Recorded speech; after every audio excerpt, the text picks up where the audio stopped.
Okay, hi guys. Di tangan saya ni adalah gada hose reel HC20 daripada produk Tsunami Pump. Okay, pernah tak korang pakai hose ni? Okay, dia tersangkut. Okay, dia tersangkut, tak boleh nak masuk balik atau keluarkan dia. Okay, punca dia, masalah dia adalah disebabkan susunan hose ni dia bertindih. So menyebabkan hose ni tersangkut dan tak boleh ditarik keluar. Jom saya akan tunjukkan cara bagaimana menyelesaikan masalah ni. Okey. First kali kita akan tarik hose ni sampai habis, kita tarik keluar hose ni sampai habis. Okey. Sekarang kita akan masukkan hose ni dalam reel dia. Okey, first kali kita akan tarik. Okey, kita akan lepas.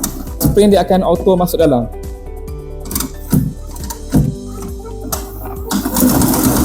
Spring akan masuk dalam.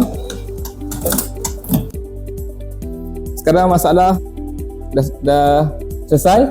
Okey, hose susunan dengan keadaan baik. Okey, itu saja.